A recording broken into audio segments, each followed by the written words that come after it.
Hello বন্ধুরা, গীতা কিচেনে আপনাদের সবাইকে স্বাগতম। এই যে দেখুন, মায়ের একটা ভিডিও নিয়ে চলে আসলাম। কিছু সদাই জিনিস বাড়ন্ত ছিল, সেগুলো কালকে রাতে নিয়ে এসেছি। তা সেগুলো আর রাত হয়ে গিয়েছিলো, মেয়েকেও কম্পিউটার ক্লাস ছিল, এমনি অনেকটাই রাত হয়ে গেছিলো, তাই ওকে খাওয়াতে হবে।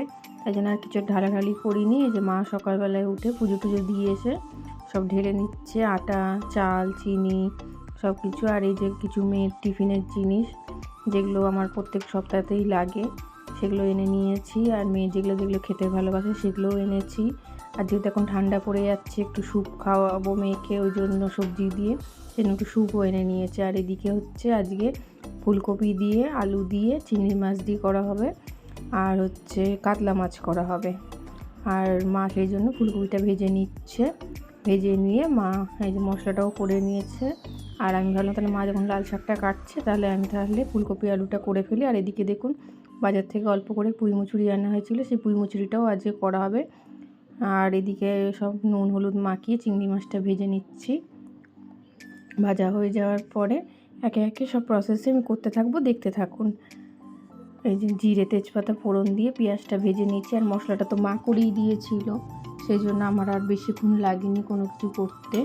শুধু মশলাটা ভেজে নিয়ে কষিয়ে নিচ্ছি, নিয়ে তারপরে এর মধ্যে আমি একটু গরম জল অ্যাড করবো, ভালো করে কষে গেলে। আর এই যে দেখুন কি সুন্দর কালার এসছে, আর তেলও ছেড়ে দিচ্ছি, বেশি তেল দিয়েও করিনি, অল্প তেলেই করেছি। আর তারপর আমি আলুগুলো, ভাজা আলুগুলো ওর সঙ্গে দিয়ে দিয়েছি, যাতে মশলাটা আলুর মধ্যে ঢোকে। আর গরম জল দিয়ে ফুটিয়ে নিয়েছি, দিয়ে তারপর ওর মধ্যে ফুলকপিটা অ্যাড করে দিলাম, কারণ ফুলকপিটা একটু সেদ্ধ হতে লাগবে। আর ফুলকপিটা হালকা ভেজেও নেওয়া হয়েছিল, দেখুন কি সুন্দর কালার এসছে। তারপর চিংড়ি মাছ দিয়েছি, তারপরে গরম মশলা সব কিছু দিয়ে ঘিটি দিয়ে নামিয়ে নিয়েছি, সেটা দেখানো আর হয়নি। তারপরে পুঁই মুচুরি মা বললো দিয়ে আমি করছি, তার আগে আমি লাল শাকটা করে নিয়েছিলাম, তা মা বললো পুঁই মুচুরিটা আমি করে দিচ্ছি। আর বাড়িতে আজকে বড়ি ছিল না, সেই জন্য বড়ি দেওয়া হয়নি, বড়ি দিলেও এর স্বাদটা আরও ভালো হয়ে যায়। আর এদিকে আমি মাছ করব, মাছ করতে গিয়ে দেখি ফোড়নে মেথি দেবো, মেথি নেই, সেই জন্য পাঁচফোড়ন থেকে মেথি বেছে নিলাম। বেছে নিয়ে এই দেখুন, মেথি, ফোড়ন, তেজপাতা আর হচ্ছে গোটা গরম মশলা দিয়েছি, দিয়ে পেঁয়াজটা ভালো করে ভেজে নিচ্ছি। দিয়ে তারপরে লঙ্কা, টমেটো সব একে একে দিয়ে মাছটা করেছি, মশলা কষিয়ে।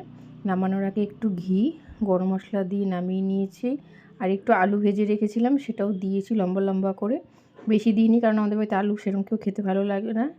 আর এদিকে ভিডিওটা ভালো লাগলে লাইক কমেন্ট করে দেবেন।